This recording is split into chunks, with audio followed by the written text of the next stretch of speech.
Friday is upon us. Man, we made it. Once again. Have some college football tonight, getting ready for another big slate. Got some good college basketball on tonight. Duke, Kansas tonight? Some really juicy matchups. Tennessee plays tonight. Duke, Arizona. I'm sorry. Purdue plays tonight. It's Kansas has North Texas, SMU play tonight, guys. North Texas, really SMU play tonight. Yeah, I'm heavy on a certain TTP in that game. So again, we're glad you guys are joining us. Got a ton to get to. Again, we're taking live calls. The phone's going to open up 7:15 a.m. Central, 8:15 a.m. Eastern. Want to be able to roll through those and get to everybody. Remember, if you call and it's on hold, give it a second, then call back. Like I said, we're going to try and roll through them, but really excited for you guys to join us. Secretly recorded audio of Ole Miss coach Lane Kiffin has been leaked. We'll react. The Bears beat the Panthers 16-13 in what apparently was a football game in the NFL last night. And we're breaking down the keys to victory for this weekend's top college football matchups in Week 11. I'm Jay Crane, and welcome to Crane & Company.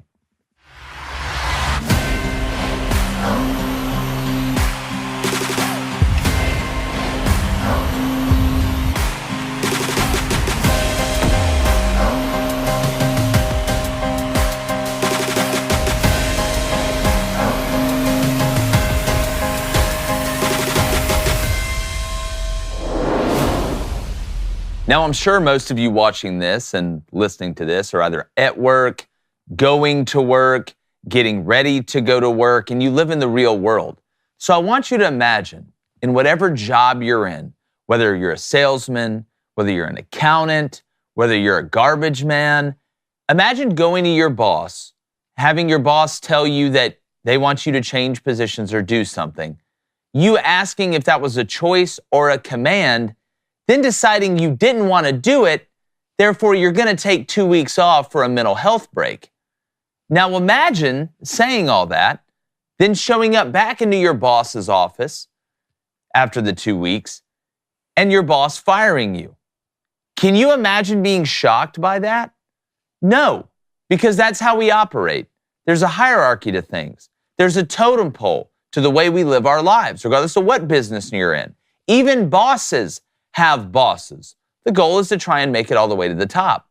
That's why when this leaked audio of Ole Miss head football coach Lane Kiffin came out between him and Ole Miss defensive tackle DeSanto Rollins, who's now suing the university, and Lane Kiffin basically told him, hey, I wanted to meet with you. You decided you didn't want to meet with me. Then you wanted to take 2 weeks off. Now I'm kicking you off the team. That shouldn't be a shock to anyone. But when we consistently baby 18 to 22-year-olds, or we continue to treat young adults or adults like children, we shouldn't be shocked when they act like children. And for anybody that says that the college football business is not the real world, maybe tell that to all the players who are now involved in NIL. You want it in the business, there's a lot that comes with that. Now also think for a second, having the gall or the audacity to tell your boss that he's in the wrong and you should be able to take off anytime you want. That's not the world we live in. And it's doing a disservice to young people to treat them in a way that doesn't prepare them or mold them for their future. We used to ask 18-year-olds to drop on the coast of France and go fight the Nazis. Now we can't even ask them to show up for 2 weeks of work or at least come meet with us when they feel like they need some time off due to a mental health break. And listen, mental health is a real thing. We've dealt with it in my family. Hands-on, as close as you can possibly get. And that shouldn't be downplayed. But it's not an excuse when it doesn't go your way. It's not a crutch when life throws you a curveball. Sometimes you got to sit back and take the ball the other way. I'm going to bring in my co-host, former Michigan quarterback David Cohn, my brother, former Western Colorado wide receiver Blaine Crane. Guys, I talked about this yesterday, said we're going to talk about it today. And also, we know who's sitting to my right. Play the graphic. Let's get this out of the way.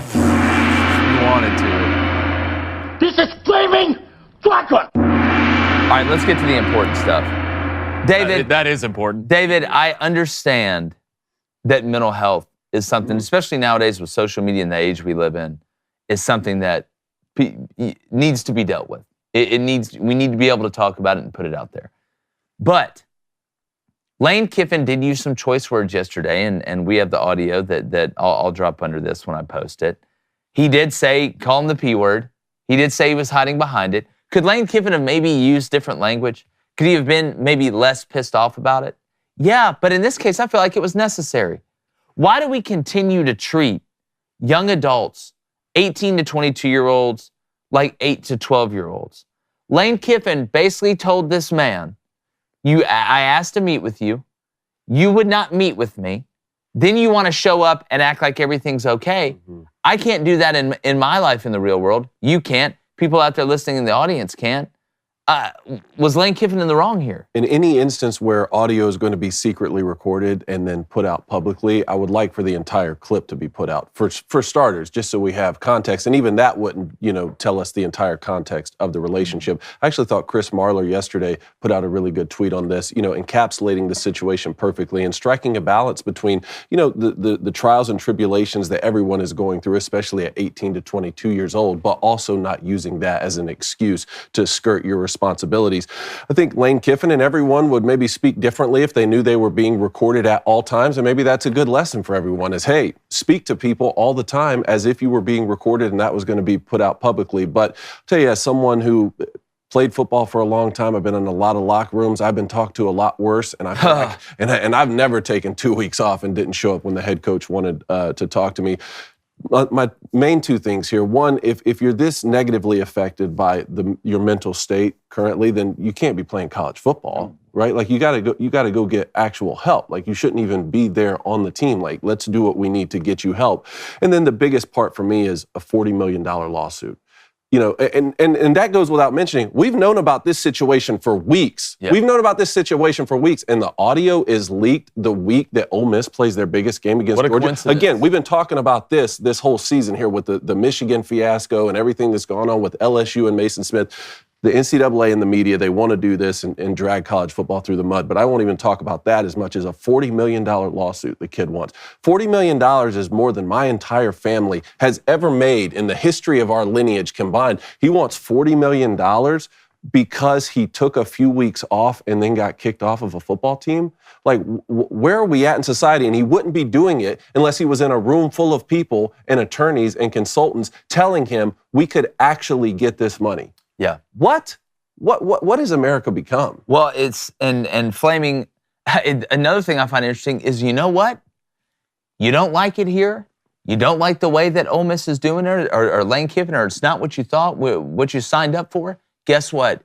We live in the age of the transfer portal, my friend, and you get 19 years because of COVID. Go hop in the transfer portal. Leave. Go somewhere else. This was a reaction to being told you are going from the defensive line to the offensive line and to play the scout team. And if you don't want to do that, if that's something you don't want to do and you don't want to be part of the team, then you can leave, either by transferring, or I'll kick you off the team. Flaming Dragon, my thing is this. 18 to 22-year-olds, you're still growing. I'm 34 years old. I'm still growing. Mm-hmm. There's decisions I made when I was 18 to 22 years old that I look at now and I'm like, man, why did I make that decision? I was still growing. But part of growing is being told what the truth is. And what I find interesting from the media is one guy can show up and say, hey, y'all need to leave because I'm bringing better players in. I'm bringing my Louis with me. So some of y'all are going to have to leave. That gets praised. That's fine. Part of the deal. Another coach says, hey, I asked to meet with you. You didn't show up for 2 weeks. You said you weren't going to meet with me. So now I'm going to kick you off the team, but he's now the devil. Somebody square that one with me.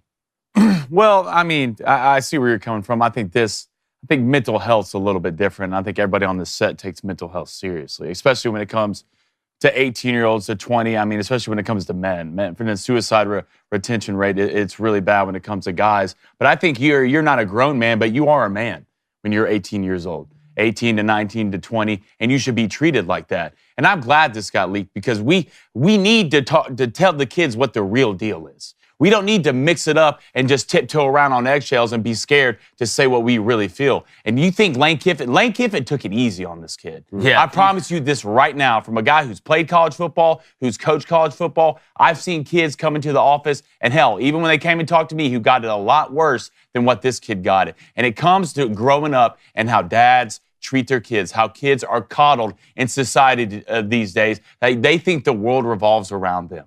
They think that they can miss this time because of my mental health or because of this or because of that. That's not how this stuff works. Look, coming from a guy who's been through a lot of things, especially growing up through high school, I had to become a man really early in my life. My dad committed suicide when I was in high school, and that same week I went and played a high school playoff game, baseball game on a Thursday. There's no time for this, and kids need to know easy times make soft men, and that's what we're seeing right now. And the only way you change that is tell kids what the deal is. And Lane Kiffin did that. He did it 100%, and I kudos for him for that. This kid needs to learn, and he needs to learn early. If you're going to talk about your mental health, which does matter, and I'm not saying it does, you need to go through your own avenues to get this fixed. You're not just playing anymore. This is a job, son. You're getting paid for this. You either show up to work, you either talk it through, or you pack your shit and you get out. Yeah. We want to know what. Play the audio?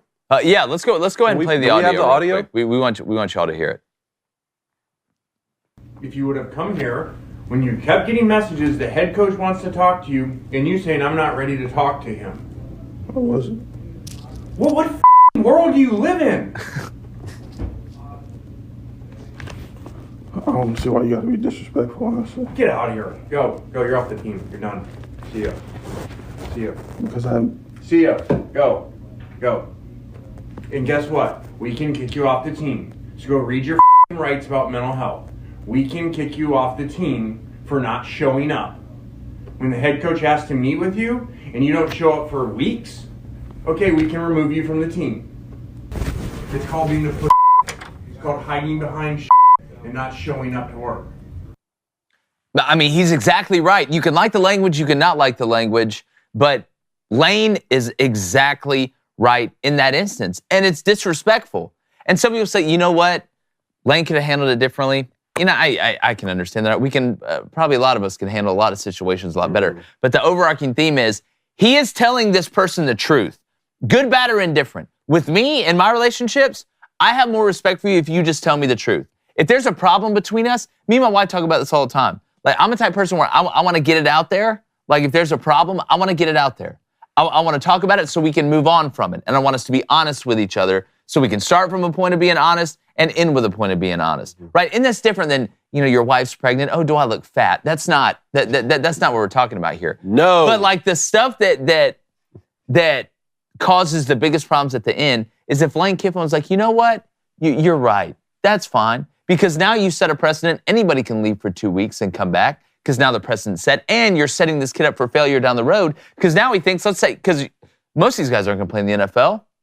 You think if you work at a bank and you just, the guy tells you, hey, we want you to go from working by the vault to being a teller, and you don't want to do that, and you say, you know what, I'm just going to take 2 weeks off, and the boss asks you to meet with them because they want to talk about it, and you say no for 2 weeks, and then show up 2 weeks later and expect like nothing wrong is going to happen? Like you're preparing them for the real world. That is the main job of these coaches. I'm sure Lane Kiffin didn't want to be in this situation. I'm sure when he signed this kid, he didn't think he would be in this situation. But what type of man records another man without him knowing outside of, I'm taking down a criminal organization, that's a big or I'm Donnie Brasco. Yeah. I get that. Fighting true evil. Fighting true evil. You're recording a man behind his back. 2 questions for both of you here. When Lane Kiffin came out, I believe it was this summer, and he talked about the importance of mental health. Does that seem more like a front now, or did he already know like this conversation had happened and he was trying to get out in front of that and be like pro mental health? Like, what does that make it look more hypocritical now? I don't look like. I think this helped his mental. That's what I'm saying. Like, this is the right I think he'd be worse off if Lane just coddled this man through this entire thing. If he was like, "Hey, buddy, it's okay. This Your and that. mom's Like, right. Look, you can't play. Like, I don't think you should. You're not ready for football. I think you should do." Sometimes you got to sit a kid down who's just been coddled his entire life and tell him what the deal is. Like, sometimes you got to. Like, you got to put a kid's feet to the fire to somehow really get him over the hump in life. Because look, man, you're not going to play football forever. You're not. Some days, hell, sometimes I get up in the morning, I'm like, well, here we go again. But you have to do it. It is your job. It is your responsibility. Mental health is one thing, but it's also your responsibility, not only to yourself, but to your teammates, to get your ass up and show up. Yeah, well, I'll tell you something. My father told me when I was younger, and Pat Dye, who was a legendary coach at Auburn, told me this is back when they used to have like 4-a-days, like when it was, you know, so the old timers know what I'm talking about.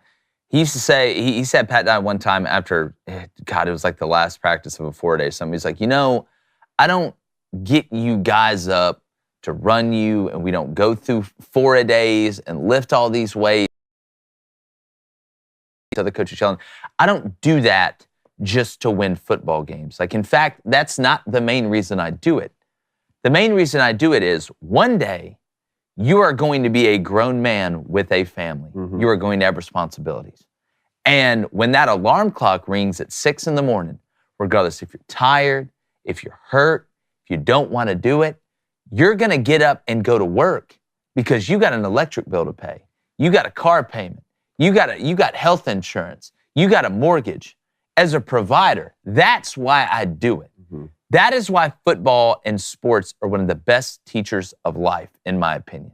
And football especially, because it is the ultimate team sport that is a lot of prep, a lot of work, a lot of doing things that you don't want to do, a lot of things that are hard for 12 guaranteed opportunities a year. That's it. And you get in that routine. You understand the grind. The grind is not every now and then. It's every single day.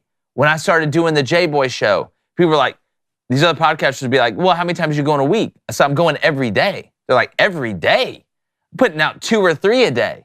It's like, no, if I'm going to do this, I'm going to do it to the fullest because I was fortunate enough to have men in my life and adults in my life and mentors in my life and coaches in my life that would push me further than I could push myself.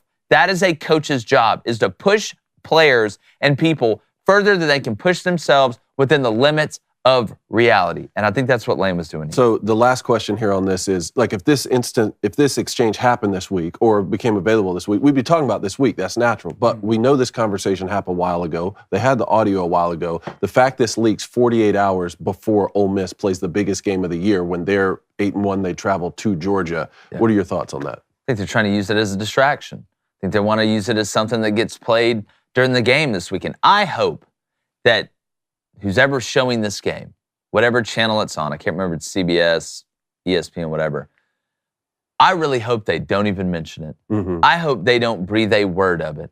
Because these players on both these teams don't deserve that, right? The fans who've waited all year for this game don't deserve that.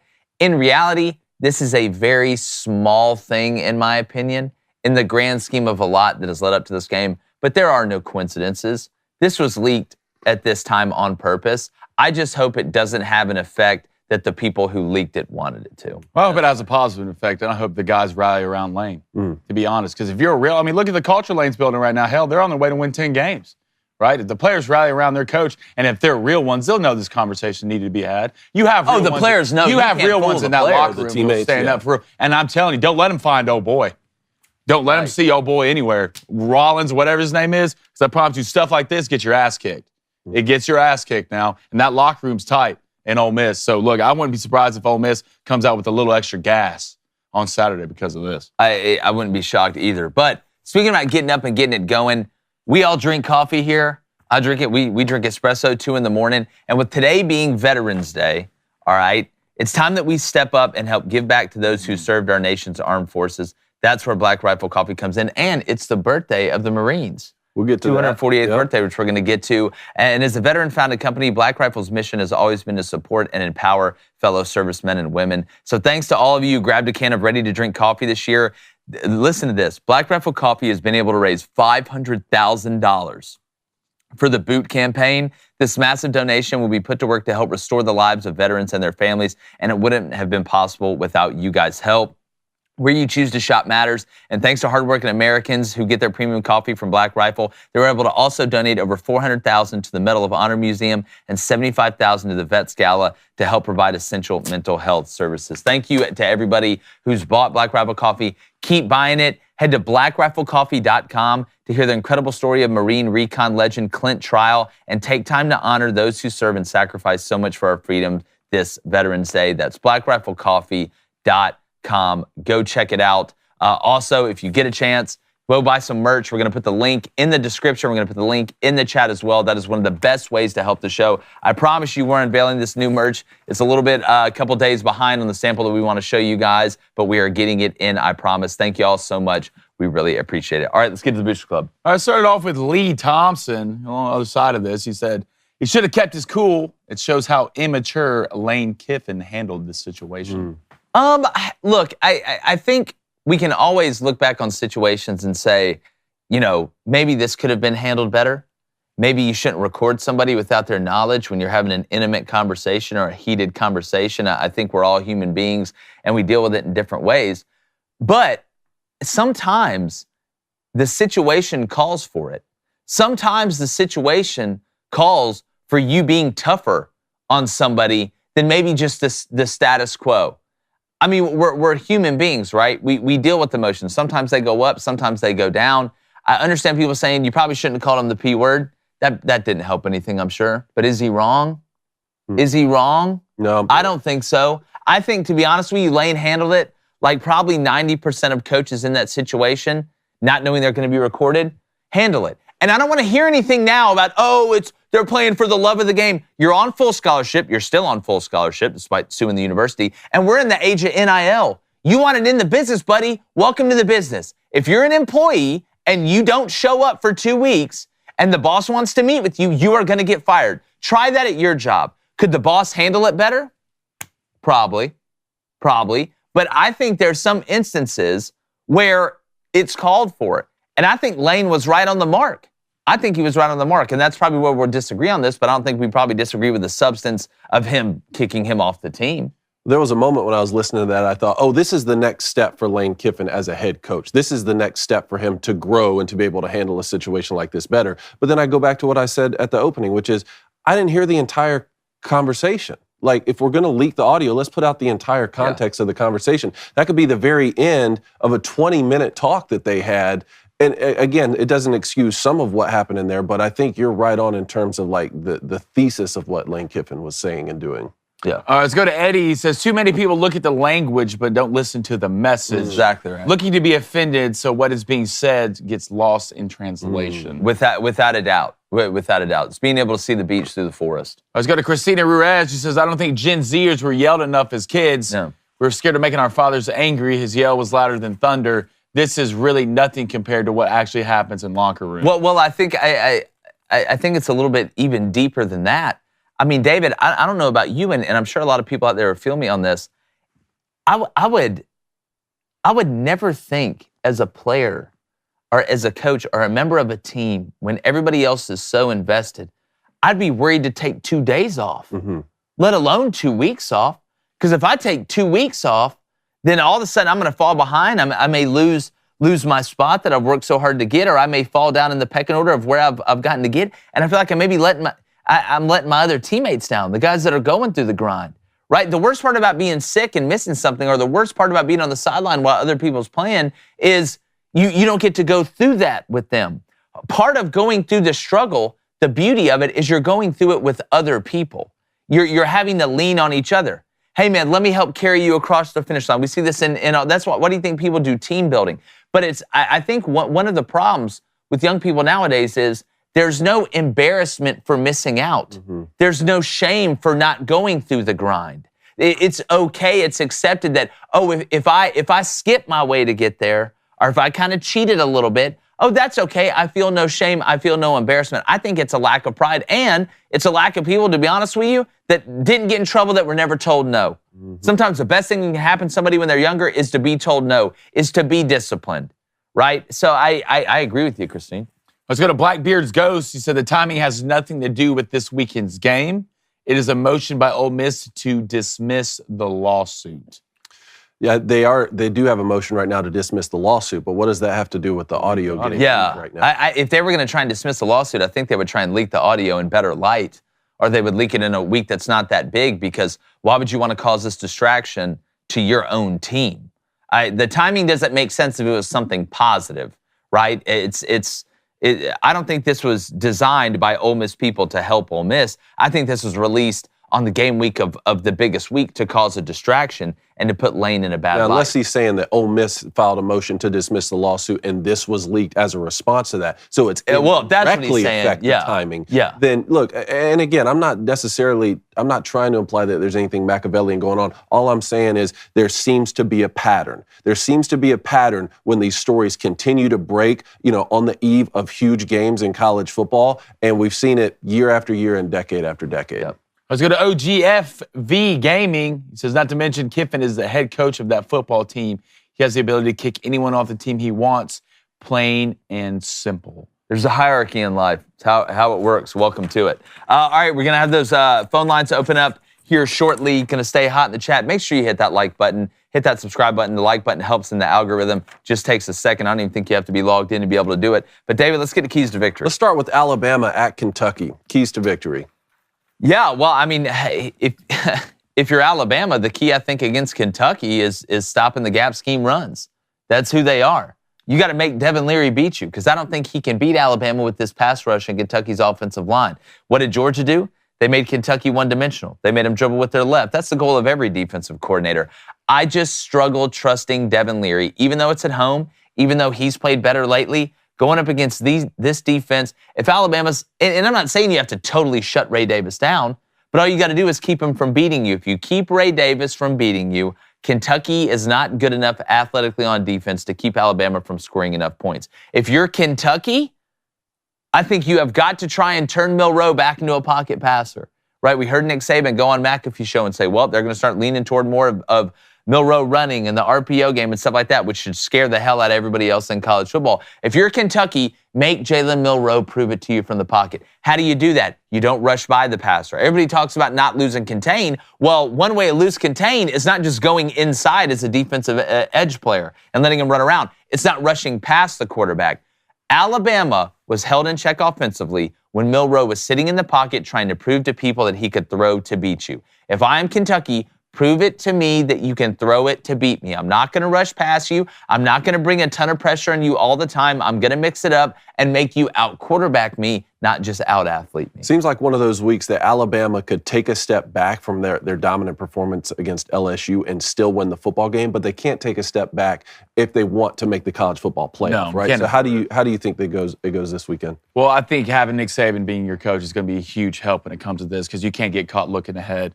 I think Milroe needs to have not the exact same type of performance, but needs to be in the same realm of what they did against LSU when it comes to the run game. And I think he needs to just be calm, not try and do too much for this team. I think they're a better football team than Kentucky. I don't think you have to get too fancy in this game. And I would like to see Alabama run the football a little bit better. Not only Milroe, but their running backs. And I think they will in this game. You flip it on the other side, I think this has to be Devin Leary's best game of the year.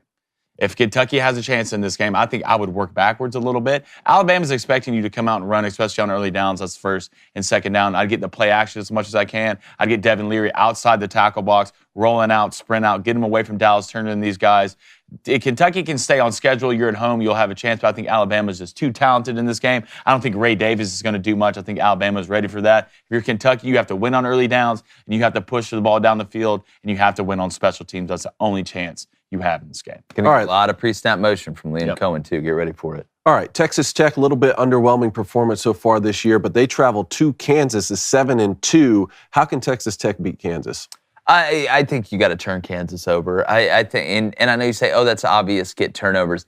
I don't think Texas Tech, personnel-wise, is good enough to slow Kansas down. I don't care if it's Jalen Daniels playing. I don't care if it's Jason Bean playing. This Kansas offense, it puts so much pressure on the safeties, and I just don't think Texas Tech is deep enough, or they're going to be able to have the players to keep Kansas from scoring over 30 points in this game. So, to me, if you're Texas Tech, and Joey McGuire and them can do it, even with Shook being hurt, can you win a track meet? Which they can. If you're Texas Tech, you got to be ready to go in there and score 45 points, in my opinion, because I don't think you're stopping Kansas. The only way, you get turnovers. That doesn't matter if it's in between the 20s, doesn't matter if it's in the red zone, but I would get ready for a shootout. I think this is going to look more like I think Texas Tech's defense is way better in basketball than it is in football this year. That's just the way Texas Tech plays. Yeah. But I think Kansas is going to have to turn the ball over a couple times because they're going to score. Here's another one we hadn't talked about, and this is another 7-2 team playing a 4-5 team. This is Oklahoma State coming off that huge Bedlam win,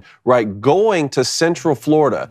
UCF's 4-5, but you guys were talking about this is one of those ones that Gus Malzahn just sneaks around and gets one. He just finds a way to win these type of games. It's the Malzahn special. I tell you what, I feel like there's going to be 1,000 points scored in this game.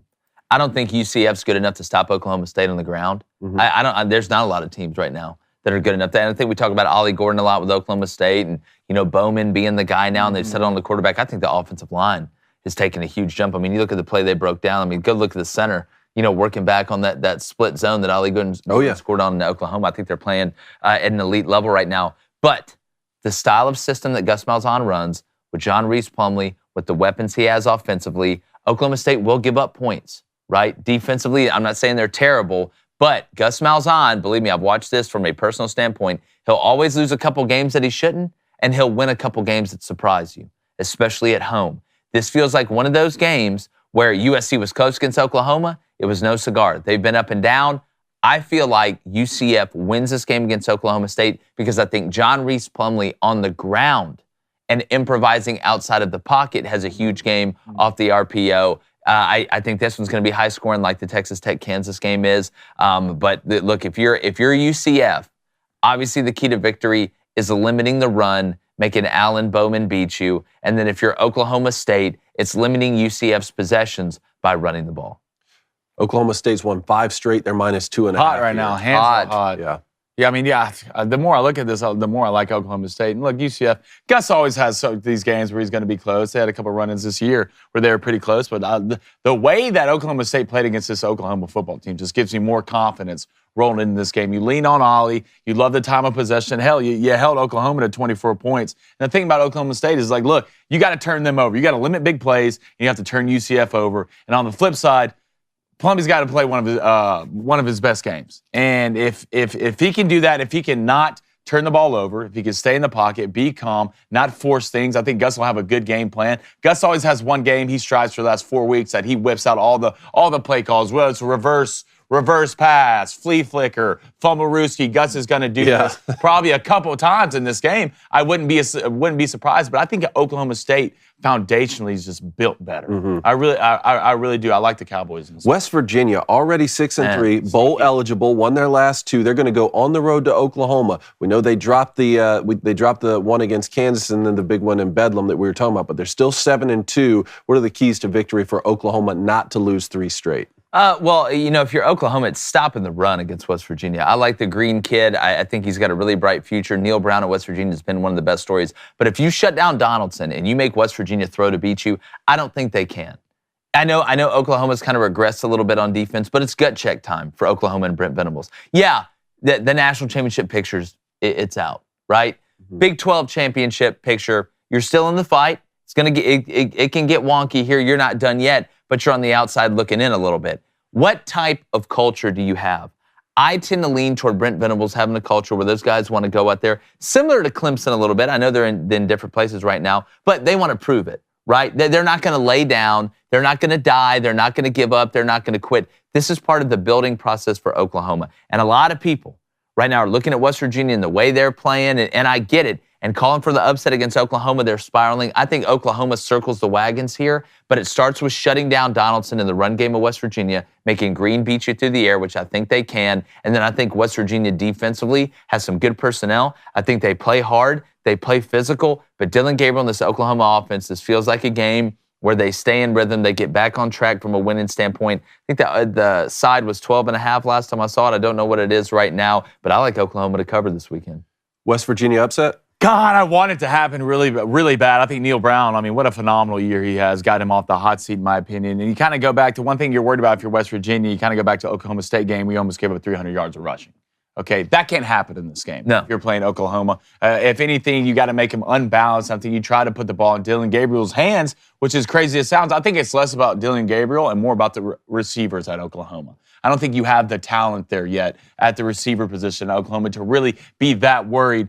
But I think West Virginia keeps it close because they're a physical football team on offense. They want to run the football. Like, if West Virginia is going to win this football game, they need to double Oklahoma in time of possession, right? They need to stay in 3rd and 5 or less to where you can live in that 2 down. We're going forward on 4th and 2, 4th and 1 territory. You're going to have to take risk in this game if you're West Virginia, if you want to pull it out. And I think they will take risk. I think it's close. I think they cover, but I just don't see Oklahoma losing another one. This team has turned into a shell of themselves, and it's crazy to see a Brett Venables team play this bad on defense. Yeah. Big news out of the Lone Star State. The Texas Longhorns are going to get quarterback Quinn Ewers back this weekend. They're 8-1. They go to TCU, a playoff team from a year ago, but TCU's lost 4 of their last 5. Any chance TCU can pull an upset at home? There's a chance. I mean, Quinn, kind of, not that Quinn's going to be rusty, but it may take him a couple possessions to get back. I just don't trust TCU's physicality overall. I think Texas, what makes this team a little bit different is their identities a little bit tougher, a little bit rougher around the edge. It's not just Club Med in Austin anymore. But when I look at TCU, not saying that TCU is soft, but they're kind of a malleable team. Okay, we'll score with you. We want it to be fun. I don't see TCU running around defensively and setting the tone against Texas. I think Texas leans heavy on the run game here. With Quinn being beat up and coming back, I think they're able to run the ball successfully, which means play action is going to be there. Not that TCU won't score some. I know this is obviously a rivalry, being from the same state. We've seen this, kind of song and dance. We saw it with Houston come back and make it a game against Texas there late. But no, I don't think TCU wins this game. I do like the over, though. Cool. I agree. I think TCU is a bad football team. I don't think they're that good this year. I think one thing, if you're Texas, you feel really good about what you saw from Malik Murphy as Steve Sarkisian as a head coach, knowing that you have that in your bag if something were to happen to Quinn. But I think Texas just controls the line of scrimmage on both sides of the game. Quinn's going to be able to sit back in the pocket and read poetry if he wants to and find any guy he wants down the field. I like Texas. I like Texas big. Michigan 9-0, undefeated, is going to State College. Penn State 8-1. The narrative with the Michigan scandal keeps changing every hour, but it seems like the latest reports I've heard, Jim Harbaugh may be fined but not suspended. Of course, that's probably changed since I read that. But as far as the game goes, keys to victory. Hell, he was fined by his own school for not winning. You think it's going to hurt that man? Go win a national championship. I mean, look, the key to victory for Penn State is can you hit explosive plays? I mean, we talked about this all week. I don't think they can. I think they'll try to some this game. I wouldn't be shocked if they try to do it some on first down, but you haven't done it all year, and then you want to turn it on against Ohio State and then Michigan. It's not going to work. It's not how that works with a new quarterback. I think the only way for Penn State, Michigan's got to lose this game. This has got to be one where Penn State tries to wait him out or smoke him out, and Michigan screws up. J.J. McCarthy screws up a couple times, or there's a blocked punt or something like that. That keeps Penn State in the game and they're able to win a one-score game late. I don't see it happening. I think it's going to be a similar type movie than we saw against Ohio State. I think it's going to be ugly on Penn State for offense. I think they're going to shut Michigan down for a decent amount of the game. But at the end of the day, Michigan, it's like gravity. They just lean on you and lean on you and lean on you, and they're always there. I like Michigan. -4.5 for Michigan on the road. Is the best team they're going to have played all season up to this point. Over-under's 45. Like the under in this game. I think, Jake, that's one of your bets for Locks, Lean, and Dogs, and I'm in love with that. But the thing about it, if you're Penn State, the key to winning this game is you're going to have to control the line of scrimmage. Like, you're going to have to. Now, look, I know the monsters Michigan has running around on that offensive line, but you got some cats, too, on that defensive line, especially as Chop Robinson comes out and plays. He's a day one NFL draft pick. I think someone at the skill position is going to have to step up for Penn State. Jahan Dotson's not running around out there. I mean, you got Keandre Lambert-Smith, who's having a decent year so far, but that's what they've been missing is that guy. And James Franklin, you're going to have to open it up. If there's ever a time to open up, it's going to be this game. Trick plays, whatever you have in the book, fake punts, something, momentum will be huge in this game. Yeah. Will be giant. If you can keep the Mo on your side, you're going to have a chance. If you can stop the run game against Michigan, that needs to be your biggest key. Get JJ in 2nd and 8. Get JJ in 3rd and 7 and plus. Make JJ beat you from within the pocket, which I know he's done that to a lot of teams. But sooner or later, you either want your throat slit or you're going to dive right 1,000 cuts. Slowly bleed Michigan, and you find yourself in a fourth quarter close at home. You'll have a chance. Yeah, it's going to be an old-school football game. I think it's going to be close for most of the game. Can J.J. McCarthy be accurate down the football field and not turn the ball over? That's big for me. And then that Michigan run game. Can Penn State with Chop Robinson coming back really stifle that run game? Do you want me to keep rolling to reactions here? Yeah, let's go ahead and roll into reactions, Okay. and we'll get to the Booster Club and then the calls. Thursday night football last night. Your thoughts? Bears?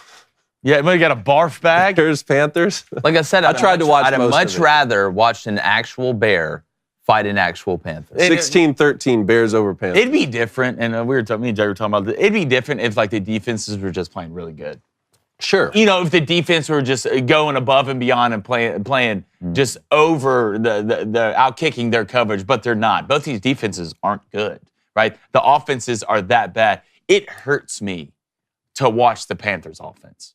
Like from a play calling standpoint, it's so predictable. If Miles Sanders is in the game at running back, they're passing it. If Chuba Hubbard's in the game, they're running it. Bryce Young has nobody to throw to other than Adam Thielen, who's like 35. Yeah. Right? That's it. I mean, you have Terrence Marshall Jr., not a piece. I think Mingo will be fine down the stretch. Yeah, I mean, it's going to take some time. But like you look at, and you kind of look at around, and the biggest thing that hurting Bryce right now is C.J. Stroud. So what he's doing in the league, and CJ doesn't have a lot around him either. Other Dameon Pierce, he has some pieces, but I do think they put a graphic up, which I was really excited about. They kind of went through some quarterbacks the first year. Matt Stafford had a terrible first year. Jared Goff had a terrible first year. Joe Burrow had a terrible first year. Bryce is not set up for success right now. Oh, no, that's what happens when you go to a bad team. Yeah, I know. And like sooner or later, like first of all, Frank's got to go. Their head coach got to go. Their OC's got to go. You got a clean slate. It's not working. It's bad. Well, can I ask you this? How can you sit here and say, well, Bryce Young, it's okay. He's got a bad team around him, which I agree with, and then blame the coaches that's in his first year that also inherited the team that's around Bryce Young. Like, well, I think coaching can make a difference. So that's what you see with the Texans. Well, it can, but like, I mean, to a certain extent, you got to have the players to be able to do it. If Bryce Young doesn't have the players around him to be able, I don't think there's a schematic way to make the Panthers a really good offensive team with the personnel that they have. I think you give Frank Reich and them a couple years, let them juice it up, let them get their guys in there, let them develop Bryce Young, and then you find out. Well, I think if one thing, I think coaching, you need to find an identity of who you are when it comes from an offensive playing call standpoint. I don't think the Panthers know who their identity is. Well, I think a lot of it needs to be, I don't think they either can you're do a running either, football though. team and you live in the play action game, or are you going to sit back in shotgun and do that? Like the Panthers look the best when they got Bryce Young out of the pocket. When they ran on early downs and kind of mixed it up a little bit with Bryce. Bryce does big things when he's out of the pocket, that's for sure. And we saw that yesterday. Most successful plays, the one play they hit down the field for 45-plus yards was an out-of-the-pocket play. So, like, as sooner or later, if you're Frank, and that's why I think the Texans do a great job with CJ. They know who they are. And it's not like they have phenomenal athletes running around that field. Tank Dell's a rookie. I mean, Nico Collins a good piece. You have Dameon Pierce. But I wouldn't say that offensive roster is way above the Panthers, but it feels like the Texans know who they are from a play-calling standpoint, know their identity. Yeah, a lot of it's just C.J. Stroud's playing really good, too. And they're C.J. always Stroud's going to be really compared good. together for the rest of their career. Two That's things part can of be it. true at once.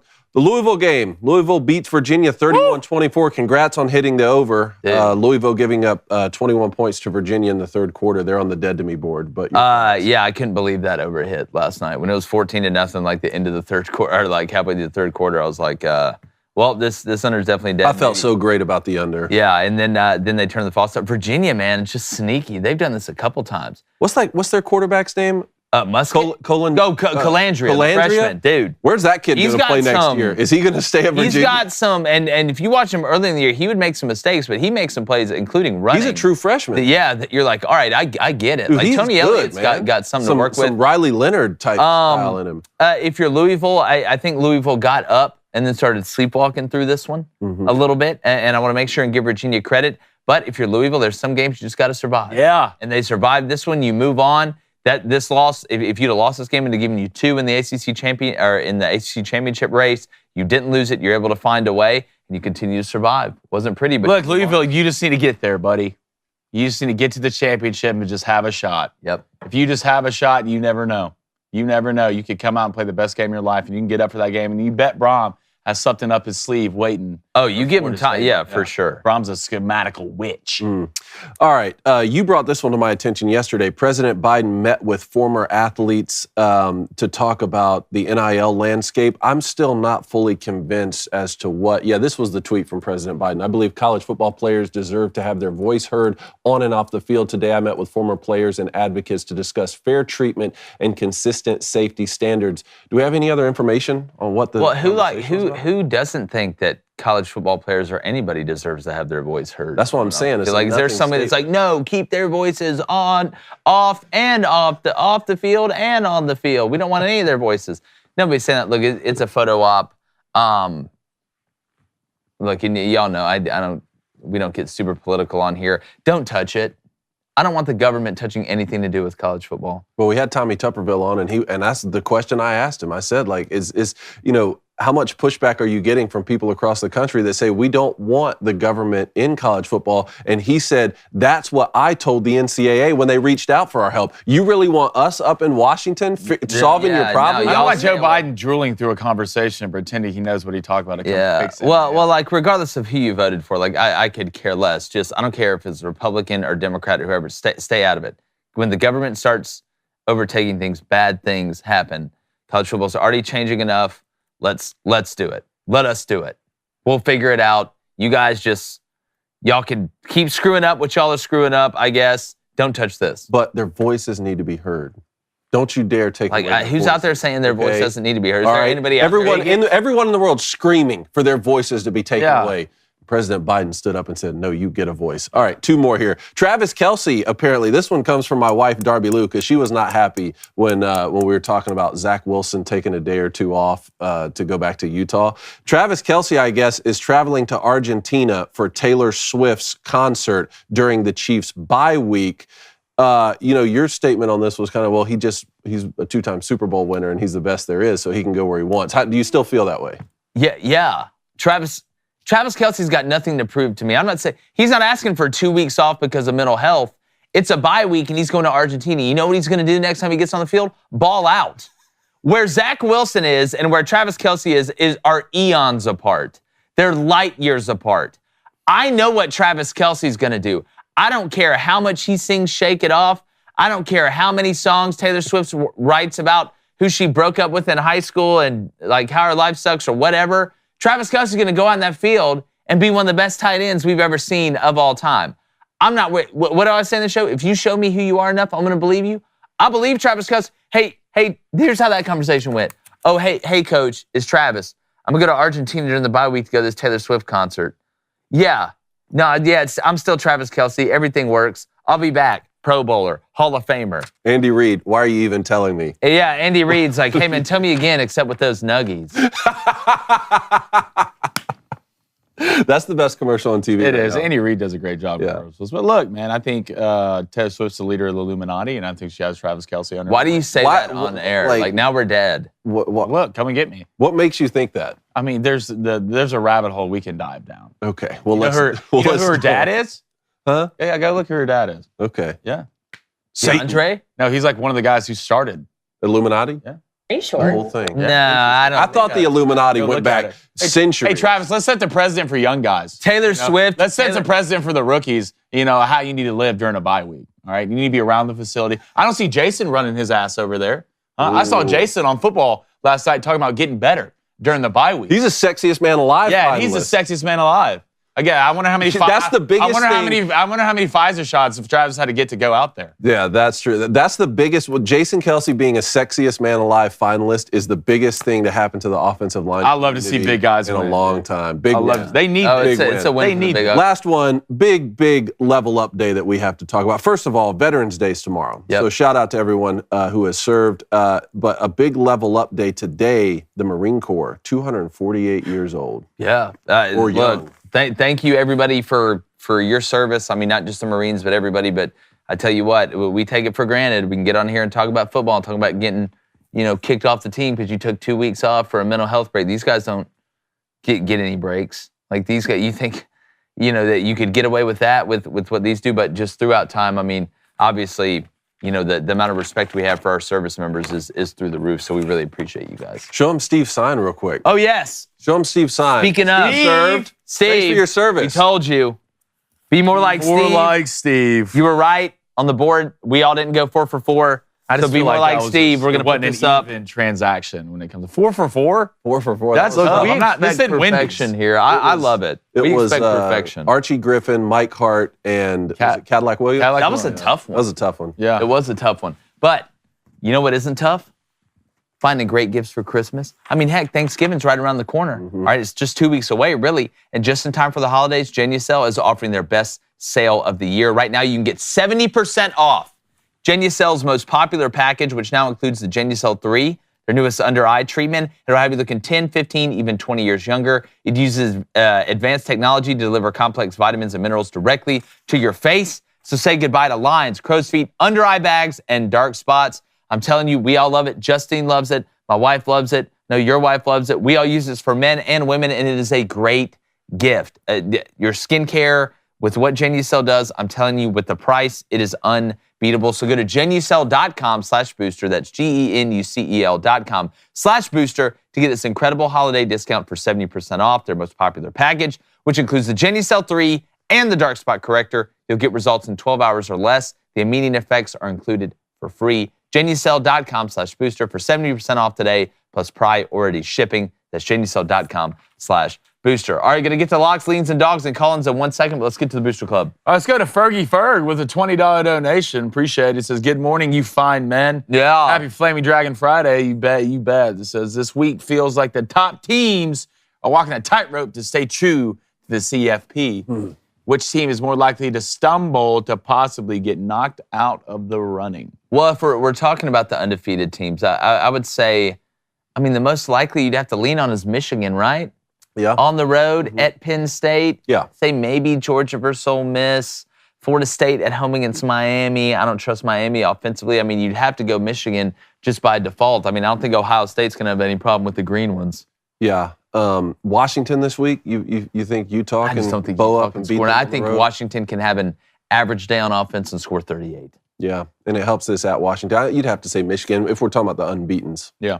Let's go to Taylor Russell with a $10 donation. Appreciate it, Taylor. Hypothetical scenario, would it be beneficial for Georgia to lose a game here and relieve the pressure of the winning streak and motivate the team to win another title this year, a.k.a. who left the fridge open? No, I think that would be detrimental to Georgia. Not that they couldn't get away with it and still make the college football playoff, but in a year where we still have 5 undefeated teams going down to the stretch, Florida State looking like the top dog in the ACC, the Pac-12 doing what they're doing, you don't want to give Alabama a chance to be able to not only win the head-to-head, but have the same record as you coming out of the SEC championship game. Then you look at what a one-loss Pac-12 team would look like. You know a team out of the Big Ten East is going to be in there. No, I don't think Georgia doesn't need any motivation this year. It is getting built in with people that are still doubting Georgia because they keep developing while they're winning. Kirby doesn't need any more ammo than what he's got. All right, let's go to UT parking. Hope you don't get a ticket. Less government is always a good thing, but those days are long gone.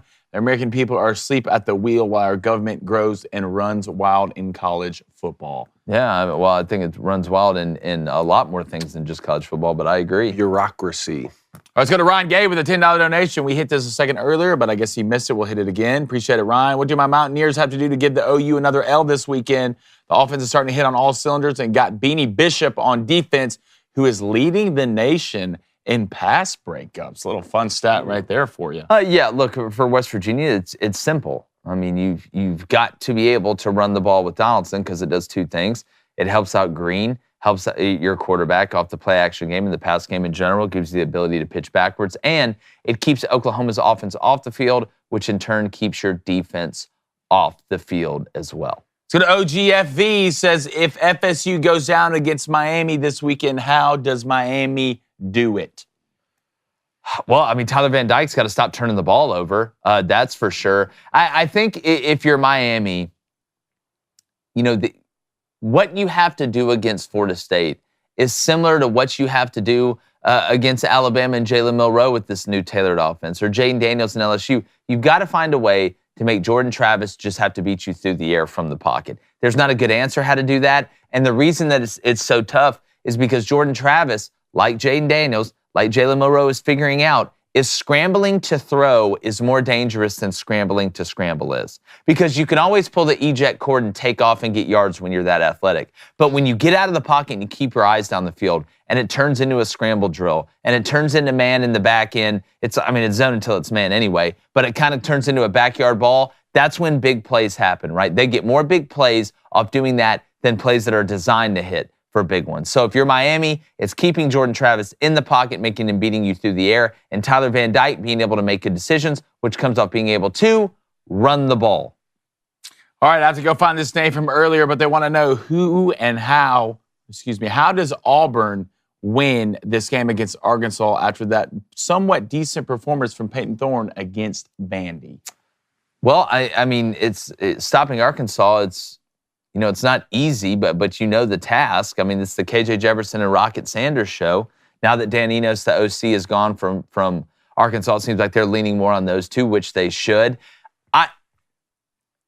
I don't worry about Auburn from a pass rush standpoint being able to beat some of these offensive linemen from Arkansas. I worry about Auburn being able to get KJ Jefferson down. It's one thing to get to KJ Jefferson. It's another thing to get KJ Jefferson down. And this isn't a Jaden Daniels or Shadur Sanders or Bo Nix where they make two guys miss, keep the play alive, and go hit you big. It's KJ Jefferson treats defenders like bugs hitting a windshield.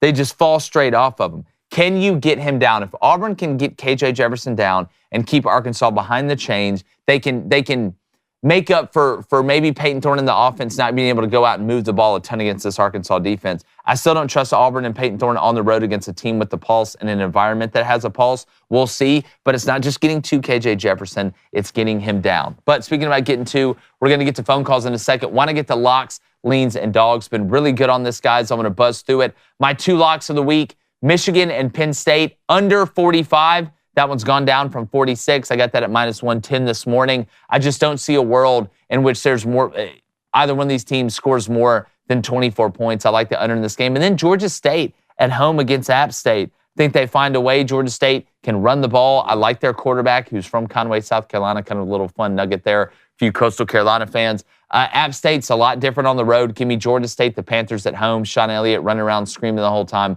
Minus 2.5 at minus 110. Then my leans. Give me Oregon over 6.5 touchdowns. That's at plus money at plus 120. Obviously, you don't have to be a mathematician to figure out that 7 times 7 is 49. I think they score over 50. I think Oregon could score 60 in this game, so I'll take Oregon over 6.5 touchdowns at plus 120. Then Ohio State minus 31 at home against Michigan State, because even though Michigan State beat Nebraska, they're still anemic. I think Ohio State wants to get back in rhythm offensively, and Ryan Day wants to score a lot of points. So give me Ohio State minus 31. And then my dogs. Give me BYU money line at home. I know a lot of people are down on BYU this week. I think they find a way against Iowa State at home. I think they can be sneaky. That's at plus 260. Then Colorado at home against Arizona and Jed Fish. I know our good friend AZ Cactus Fire sent us this great stuff with Arizona stuff, and they've been really, really hot. I think they come down to earth a little bit at Colorado. Give me Colorado money line plus 310. I like it. All right, some similarities here. I'm going to start off with my lock, though. Rutgers and Iowa. The under is a record here at 28.5, and I have to take it. I've been hitting all these Iowa unders. I have to say that I took it when it was the lowest over-under in history. So 28.5, that's minus 110. Let's see if the train keeps rolling there with Iowa playing good defense but not so great on offense. Then the Oregon TTP over 46.5. That's minus 110. Similar thinking to what you're taking. So if yours hits, that would be, 49 points, assuming they kick PAT. Yep. So we're sort of right in line there with our thinking. I'm leaning Michigan minus 4.5 on the road. Again, there's a lot that we don't know. This is going to be the toughest competition that Michigan has played. Penn State, without a doubt, can win this game. I just think the Wolverines are going to be galvanized. They have a positional advantage across the field. Give me Michigan minus 4.5. And then Boston College money line, minus 102. They've won their last 5 games, and now they're going to host Virginia Tech. They get this game at home. I like Boston College to keep the train going. For my dog picks, I like Auburn money line plus 114. They're going to go to Arkansas. With Auburn, without a doubt, could win this game. I think you get some good value there with the plus money. And then I'm with you on BYU money line plus 260. That's some good value. BYU's lost 3 of their last 4 after they won 3 of their first 4, but they do get this game at home against Iowa State. All right, I love it. Let's go, baby. Let's have a weekend, all right? I need one. Let's lock it up. All right, you lock it up. Give me Alabama minus 10.5. Let's go off at minus 110 against Kentucky. I love this spread. I think Alabama's going to roll in this football game. I think they're going to come out having another great performance. Let's go down. A little Washington minus 8.5. Don't believe in Utah. Don't believe in it. I don't know why you believe in it after the somewhat decent team they played against Oregon. They got absolutely thrown into a locker. I think Washington is going to get hot and stay hot early. Then, David, where I'm leaning Rutgers, Iowa under 28.5, minus 110. If this game was the over-under was 13.5, I'd probably take the under as well. I mean, this game's just going to be disgusting to watch. I feel bad for whoever does watch it. Give me Tennessee, Missouri over 56.5. That's gone off at minus 115. I think points will get scored in this game, either with Luther or Burden out. I think Tennessee might rack up a 40-piece with a side of nuggies on Missouri. I don't think that defense is ready. Then, hey, let's hope this isn't a curse. All right, give me Auburn money line for the Dogs. Plus 114. I want to change mine now. Pound Arkansas. I think this is going to be a pick 'em. All right, I don't think Arkansas will have enough at the end of the day. And there's one guy I trust on Auburn's football team. Who is it, Jake? If there's one guy you trust, If there's one guy I trust. not in the coaching staff, No, player.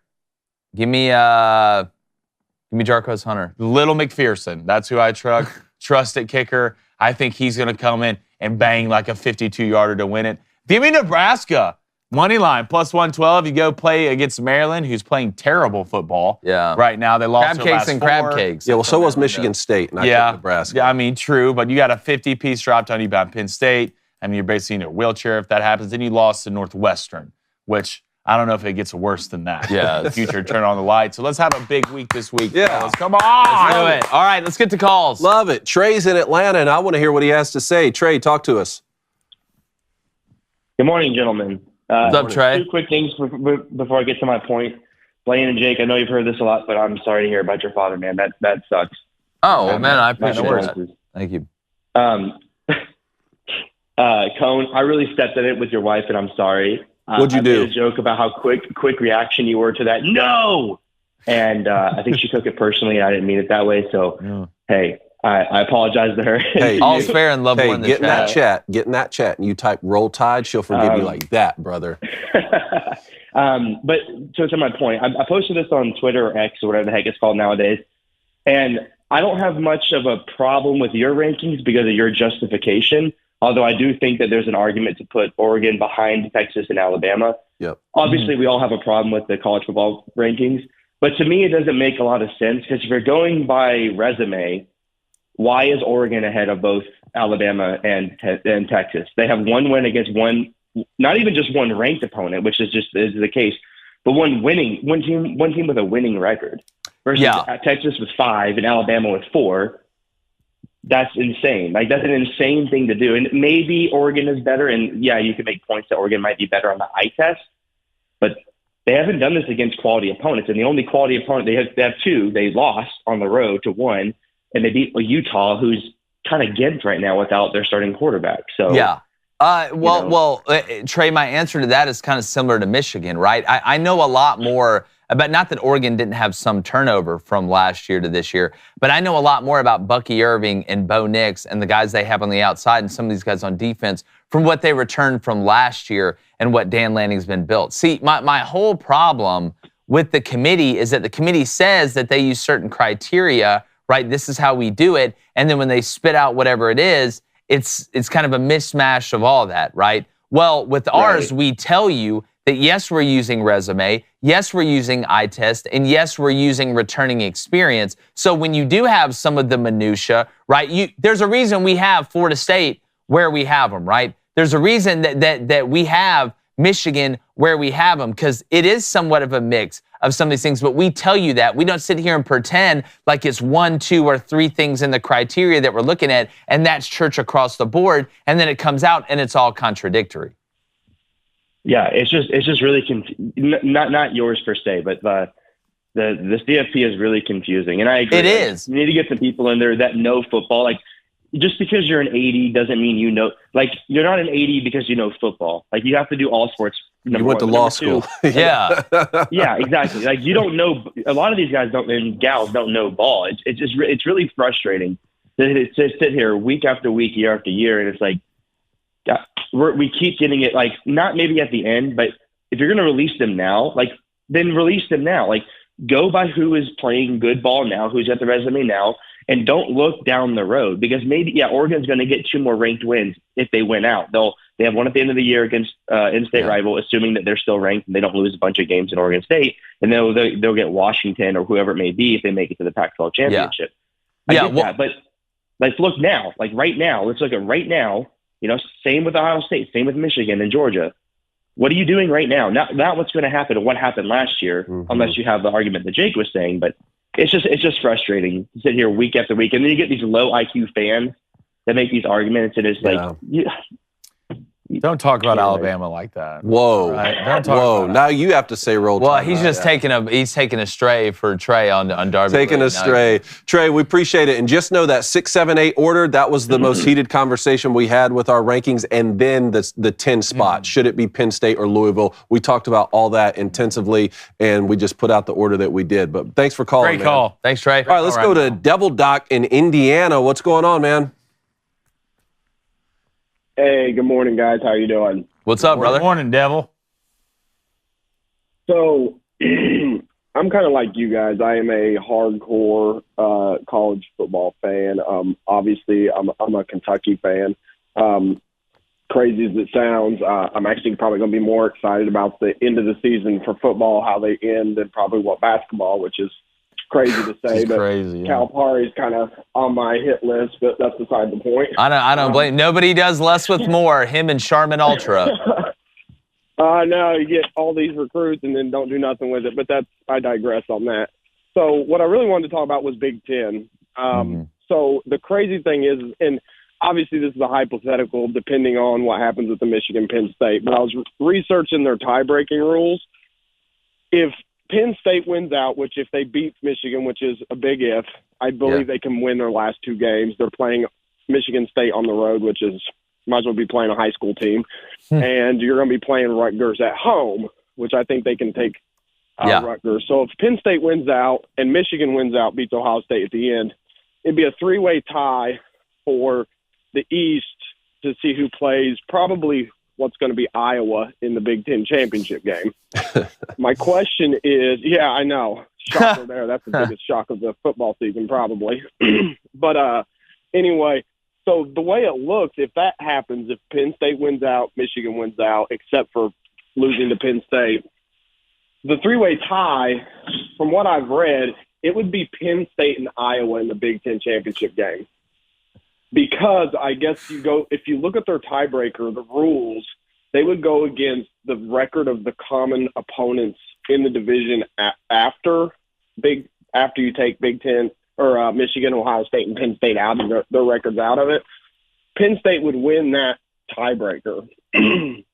What in the world, because we obviously have no idea what the college football committee or the trash people over there are going to actually do, what would happen? Would they put a 1-loss Penn State Big Ten champion in at that point? Well, I mean, obviously the easy answer is what happens around you. Like how many teams end up going undefeated? Do you have a 1-loss SEC champion? Out of all the Big Ten teams, you would have to put a 1-loss Penn State team in there if they were the representative from the Big Ten East and then won the Big Ten. But I think a lot of that would depend on what happens. Obviously, you know, when you look at the ACC, does Florida State remain undefeated? Because if Florida State loses a regular season game, I don't think the ACC champion. No. Yeah, that's crazy. Here in our home state over in Murfreesboro. Justin, how you doing? Hey, guys. It's Coffee Guy Sports here. What's up, What's up, man? Hey, I'm doing all right on Flaming Dragon Friday. You love to see it. The under's hitting right now by 1 million. It's a great reminder. even put Thank a you, number on Justin. it. Yeah, that's how you know it's going to hit. Let's go, boys. Let's go, boys. I love you, Flaming Dragon, but I got to root for the under on this Thank you. this day. I'm not mad. Okay, good. Well, I have it's 2 different questions. My main question is about NIL, but I'll ask that second. First, I wanted to see if you guys had heard what Lincoln Riley had said about Alex Grinch, where he talked about how when he hired Alex Grinch, Oklahoma's defense improved year over year. And then he tried to kind of sort of blame Alex Grinch for not improving the defense at USC. Huh, well, there must have been different games going on than what I watched at Oklahoma. It's me too. And I've been an Oklahoma fan for years, so I was like, wait, what did you say? Yeah. like when that lady gets on the stage and talks about how great the economy is. Yeah, like what? We're like, what? People will live, not to hurt someone's feelings, will just die on a hill of being wrong and say that they're right. Lincoln, we know. We know that y'all were terrible. Look, y'all were boys, all right? Y'all were boys. Y'all probably went to the lake together. Y'all probably shot the you-know-what together. Wives hanging out. Families hanging out. Kids are best friends growing up. Hey, I need you to tackle in space. Hey, we just scored 50 and lost. At some point, Like, again, man, you got to call a spade a spade. It didn't work out, and you held on too long. It's like the chick from the Titanic, man, throwing the diamond off the back. It's been 84 years. It feels like that. You're hilarious, Jake. You're hilarious, man. Thank you. Appreciate it, Justin. Oh, yeah. What's your NIL one? Okay, so if the NIL stays how it is the era of 5+ year dominant college dynasties, is that era over? No, I mean, somebody always is the best at it. You know, whatever the new methodology is, whatever the new rules are, people adjust. I think it's so hard to do it in general. I mean, how many legitimate 5-year dynasties have we seen outside of, you know, Nick Saban here lately? I mean, Urban Meyer in Florida, I mean, was that 5 years? I mean, if we're talking 5 years, that's a lot. I mean, look at what Kirby's building right now. You know, it's possible, but I think it was already hard to do. And now, with not just with NIL, but with the transfer portal, I think affects it more than anything. Because, you know, I mean, you're already looking at the parity kind of increase with everybody's floor being lifted, with experienced players that want to play going to all different types of places. I think it's hard to do in general. I don't think it's any harder now than it was, you know, back then. I think it's just really tough to do in I just general. think you can't build depth like you used to be able to. Like, you go back and look at those Alabama teams, like, the depth they had of just absolute, the freshmen could have started on probably any team in the Well, I mean, you could say the same. Those kids don't stay anymore. You could. I mean, I think you could say the same thing though after they started letting, you know, juniors go into the NFL. Like, it's harder to build depth because guys could leave earlier. But you adjust, right? There's people that'll find ways to do things better. I just think it's super duper hard in general to build a 5-year dynasty, like regardless of the rules. Hard. And yet we're looking at one right now in Athens. Yeah, that's he learned from the guy that built the last one. Crazy enough. Yeah. Hey, thanks so much for calling, Great Justin. call. Thanks, Call Justin. in next week, man. All right, let's go to Tyler in Florida. Tyler, how you doing? Hi, Ty. Hey guys, how's it going? Tyler, what's up, buddy? Good, Uh, so it's Miami FSU week. Yeah. Yep. And so I messed myself up. I called in Clemson week, we win. Called in Virginia week, we won. Didn't get to call in NC State week, and we lost. So here I am. So All right, Tyler. you are. Good. Now we know the I appreciate you taking responsibility Trust the for your signs. 2-week mental health break when you didn't call in here. I was just about to say, if I'd have known you could just not show up, I would have not. Yeah, I know, right? It's that easy. It's that easy. I want to say the key to the game to me is going to be decided on a key coaching decision. So we all know after the Georgia Tech game how that's going to go. Tyler Van Dyke should not start this game. Really? And I understand that he has the quote unquote experience, but to quote the great philosopher Jay Crane, you are who you show me you are. And he has thrown 10 picks in 4 games. God. Yeah, 10 in 4 games, I think. You know, Tyler, a freshman can't do any worse. I look. That's the way I look at it. Here's. I'm with you a little bit here. You know, we sit here and say, all right, we don't know, right? Is the fear of the unknown with putting the freshmen out there? How does it compare to what's going on with who you have out there with Tyler Van Dyke? It really is hard to get any worse than what it has been, especially over the last couple games with Tyler Van Dyke. So in reality, it does 2 things. One, the kid could go out there and play terrible, just like Tyler Van Dyke could. But they don't have a bunch of tape on him. You're not as prepared for him as you are with Tyler Van Dyke, right? There's good and bad. But the question is, at what point do you pull experience and still have the fear of unknown? Is it rivalry week in Tallahassee? Like, to do it? Is there a great time to do it? I don't think so. Tyler, I'm starting to lean your way, man. Maybe Tyler Van Dyke gets a couple drives and then you say, all right, well, it's still not working. Also, I wouldn't be surprised if they put in he's a sophomore, Ja'Cory Brown.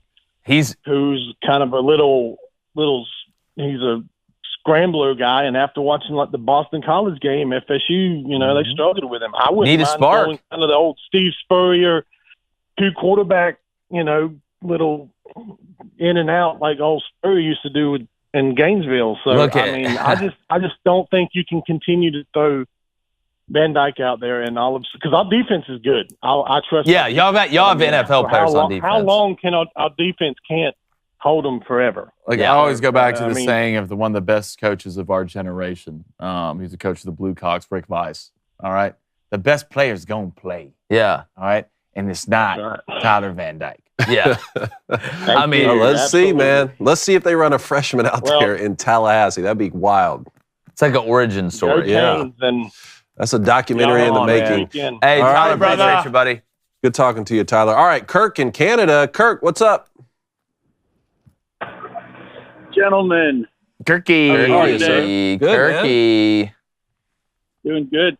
I keep forgetting to say it, so I'm going to say it up the top so I don't forget.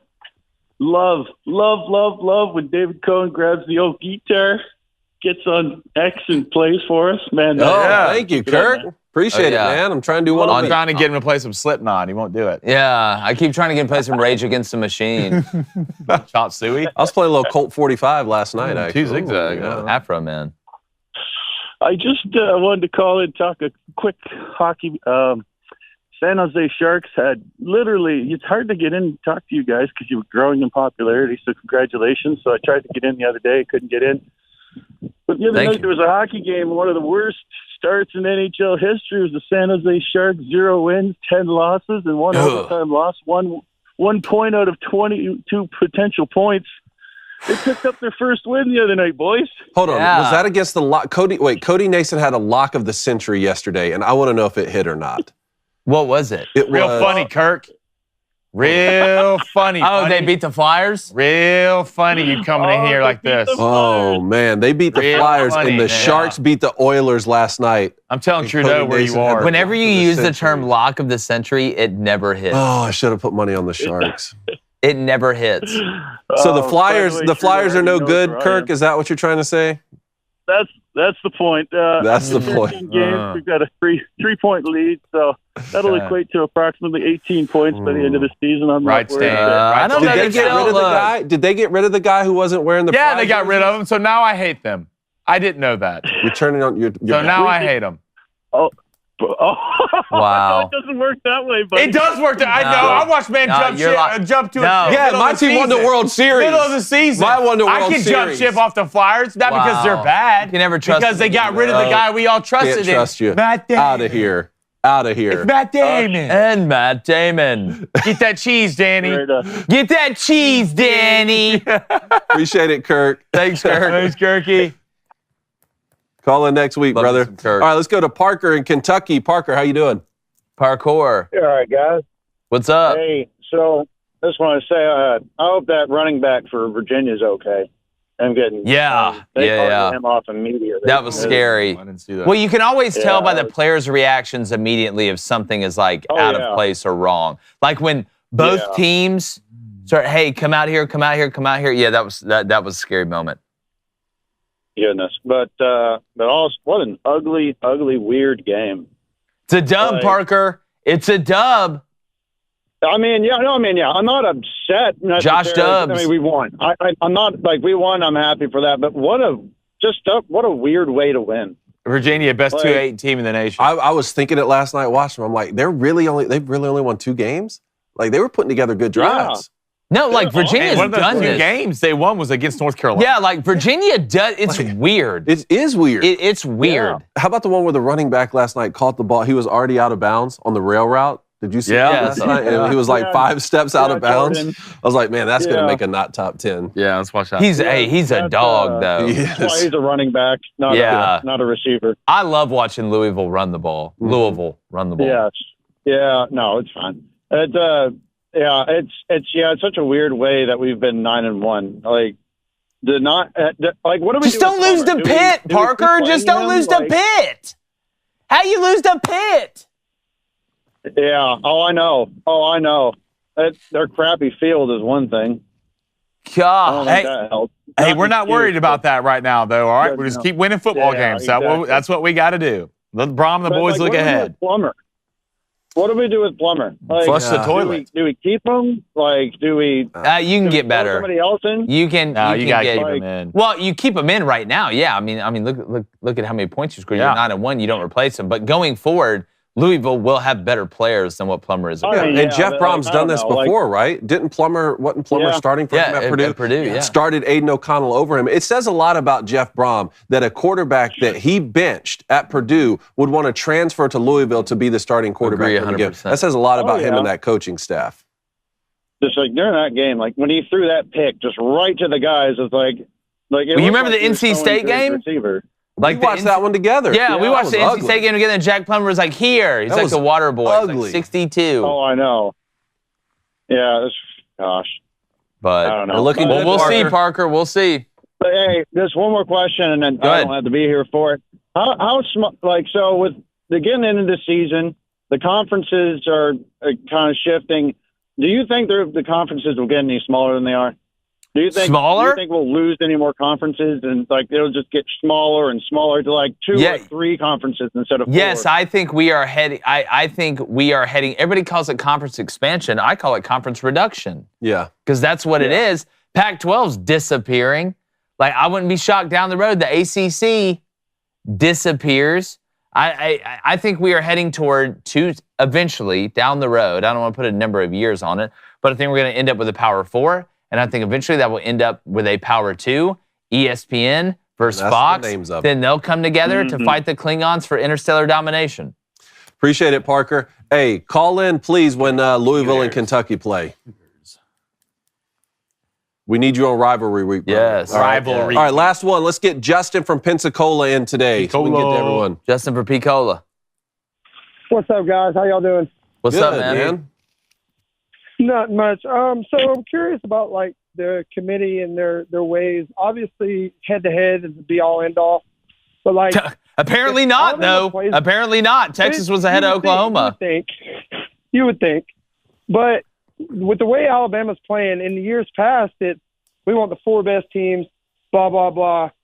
How's that work now? Because, if you're anybody, if Alabama plays like they did last week, nobody in the country wants to play them. No. Jake, Blaine, y'all both said it before. Mm-hmm.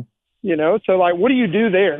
What if Texas limps through the end of the year and they do get it done, and they both have conference champion, they're both 1 loss, but Texas looked way worse than they did when they beat Alabama, and Alabama looks way better than they did when they lost to Texas. It's head-to-head takes precedent for me. That there's no way, because if you were to say there's 1 spot left in the college football playoff, it comes down between a 12-1 Big 12 champion Texas team and a 12-1 SEC champion Alabama team. What is the first? I think it's easy for the committee. What is the most common denominator, and what is the easiest thing to look at? Man, I wish they played each other. Well, they did play each other. Not only did they play each other, Texas went on the road and beat Alabama. I understand, hey, who is the better team right now if they played on a neutral site? Who would win? And a lot of people would say, oh, well, Alabama. Well, see, I disagree with that. Texas played them on the road in Tuscaloosa and beat them. Because if you don't let Texas in, you send the message out there. In regular season scheduling does not matter. Big games during the regular season really does not matter. It's how you're playing at the end. So then what separates a team that may be playing really well that has 3 losses from a team that's struggling down the stretch but still winning with 1 loss? I can now make that argument. But the head-to-head overtakes anything. I think that's the easiest thing for the committee if that were to happen. Yeah, and I will say one thing for college football fans. This is a good problem to have, the fact there's so much parity. If we only had 2 teams and we're just talking about the top 2 right now and not even having a conversation, that'd be pretty boring. I think there's legitimately 8 teams right now that can win the national championship. When's the last time we've said that this late in the season? No, I can't remember. If ever. I can't remember. That's a great question. What would be wild is if last year a 4 team, it's over with after this year anyway. Alabama's the darling. They'd be like, okay, well, there you go. Now we ain't got to worry about it, and you got a whole new criteria next year. Oh, well, it's over with and done. Well, yeah, look, it'll make it a lot easier with 12 teams going in. Now, there's going to be teams that complain, the 13 team and the 14 team. We see that in the NCAA basketball tournament with 68 teams. But I tell you what, I just hope the parity keeps going, because if there's every year to have a 12-team playoff, this would be the one. With our luck, knowing next year there'll only be 2 teams. I can't wait to watch them put Bama in the playoffs. I can't wait to see a matchup as like LSU having to go to Michigan or Ohio State. Oh, it's going to be incredible. How that turns Especially out. as good as the on-the-field product is, it's going to be absolutely We may incredible. get worse out-of-conference matchups at the beginning of the year, but we're going to get better ones at the end of the year when this new playoff comes about. Agree 100%. Justin, thanks for your call, Thanks, buddy. Justin. All right, I'm headed over to bets to put my cushion out of the way.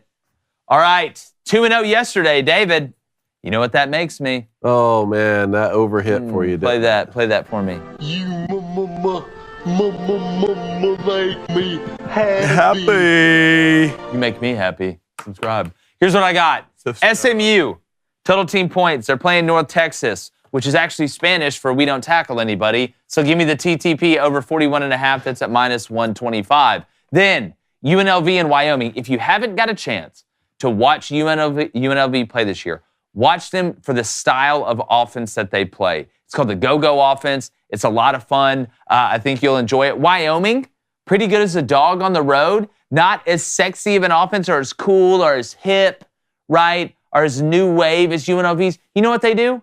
They got Craig Bull, a head coach. They line up and run it. They line up and play action it. They line up and get a little down and dirty. Shut up. All right? Little shut up and drive action. Little shut up and drive. So I got that over 50.5. They're going to shut up and drive to at least 51 points at -108. I watched UNLV play this year. They lost to Michigan in the second week. All right, I'm going to go college basketball. I'm going to go college basketball tonight. Purdue, -29, -110. I want to find out early here if they're truly a number 3 team in the country. And then Arkansas, -23, -110. Is Zach Edey still at Purdue? Probably. That monster? The monster. I don't know. Wasn't he? Didn't he play in the one who fought that game? moth in Tokyo? Yeah, he probably was like, where is Hunter Dickinson now? Don't ask me like that, like you don't. You mean like Kansas? Hey, I know. Pick me. Okay. He's at Kansas. Stop it. I want to talk about this. All right, 1-1 yesterday. Adam Thielen ended with 6 receptions. I have him under 6.5. Bryce Young, I blame you. Cole Kmet, thank you for being a grown-up. I appreciate that. All right, today, another little football action. SMU versus North Texas. That number is going off at 66.5. That's -110. Let's root for points. Nothing like that on a Friday. Give me Wyoming plus 5.5, -110. Nothing to do out there. Some hunt and fish and run the football. Get them boys. All right, Ace. He's going to go Tennessee -2. A little college hoops action -110. And then Duke -4.5. Scoring for -115. All right, the club. Zach Edey still is. He is at Purdue, and he's 7-4, and he tipped off against a 5'8" guy this week. What? He tipped off against 5'8" Dallas Grazzani. That's smart, though. You know you don't have a guy on that team who's going to get that. This is insane. We got to pull this clip next week. Yeah. All right, let's go to Mallory Lawrence with the $2 donation. Thank you, Mallory. Appreciate it. What Heisman bet is the best value right now? Carson Beck. Someone pull this up. Carson Beck. All right, we're going to let Coney Best pull that up. value? Best value. Carson Beck. All right, here it is. Michael Penix Jr. is plus 160 right now. Bo Nix plus 180, Jordan Travis plus 850, J.J. McCarthy plus 950. Now we start getting into the quadruple digits. Carson Beck plus 1,400. Yeah. Marvin Harrison Jr. plus 1,500. Carson Beck. Carson Beck. Jordan Travis plus 850. Jaden Daniels plus 1,800. No, you can't have 3 losses. You can have 3 losses. Well, This ain't RG3. It's different. Yeah, it is different. Man, how about Marvin Harrison Jr. at plus 1,500? If Kyle McCord wasn't super mid, then maybe, yeah. Yeah, I mean, I don't know. All right, let's go to Austin Hatch with a $5 donation. Thank you, Austin. He says, wanted to shout out my son Hoover's second grade football team for a finish this year. Undefeated. Let's go. Hoover, undefeated. Champs for life. Life champs. Congrats. Oh, one more for you. Ollie Gordon II is plus 4,000 right now. That's interesting. How you thinking about that one? Carson Beck. Okay. Let's go to Steve Action Figure Frenzy with a $5 donation. Thanks, Steve. Steven Crowder did the same thing, and how many subs did he lose because of it? Soft people, soft feelings. Get off of my lawn.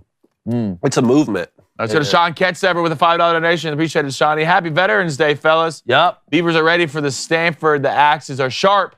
Question scores more. Who scores more, the LSU offense versus the Iowa defense, or vice versa? I would say the LSU offense versus Iowa defense. Nobody is stopping LSU when they're healthy, right? Jaden Daniels went out of the game, obviously. Nobody's stopping LSU when that offense is healthy and in rhythm. All right, let's go to Sasha with the donation, $17.75. Flaming Dragon Friday and Marine Corps' birthday on the same day. Let's choose violence. J.K. Davis sing the first verse of the Marines hymn, or the over automatically hits. Of the Marines and fight real hard, and we do it. We work real hard. That was terrible, guys. Let me be honest. I'm disgusted. Well, then you hate the Marines. Let's go to Major Moose Knuckle. Of course. $5 Oh, no, it's from the halls of Montezuma to the shores of Tripoli. We fight our country's battles in the air, on land, and sea. That's it. That's what I said. We had the melody. That's what I said. Just didn't remember the words. You listen. Let's go to Major Moose Knuckle with a $5 dono. What's the difference between Army and the Chair Force? I don't know. Tell me. One is on the battlefield, and one is stateside making sandwiches for daddy. Oh. Hashtag 23-3. Hashtag loose. That was a crazy. Hashtag that was loose a pants. crazy game. I said shoot nasty. Shoot. $5 donation. Y'all. Happy Level Up Day, Marines. 248 years. Let's get it. All right, that's all the donations for the day. Poll. Appreciate it, guys. Let's get to the poll. Will Lane Kiffin receive any punishment from this audio? No, 74%. No, 95%. No, 81%. Wow. Yes, 19%. Oh, tell them about Mike Golick Jr. too. Yeah, Mike Golick Jr. is our guest picker this week. Make sure you check that out. We're going to drop that later this afternoon. We're picking all the big games, previewing those. Shout out to DraftKings Sportsbook as well. We appreciate you guys. Hit that undergraphic. Play that undergraphic. We are flaming dragon. Couple things quickly here. James Dorsey with a $10 donation. James, I appreciate it. You didn't put anything and say anything, so I can't find it. Make sure you put that in there. I love you, with your John P. donation so I can see it. And Trey Bodden, Hammer with the last donation here. It is a $2 donation saying what you say? That, Jake, there are apples in apple pie as well. Yeah, it's a pumpkin pie. Yeah, Jake said there's no pumpkins in pumpkin pie. I don't think there's actually pumpkin in it, but that's just me. Maybe it's conspiracy theory. We appreciate you guys. Thank y'all. Great job, chat. Great week. Make sure you check out our special with Mike Golick Jr. making our picks as well. Use those locks. Use those leans, because you know we're all dogs. And like the chances of Louisville losing to Virginia, survive. We're going. That's incomplete. There's no tables on the field. That's possession. That's possession.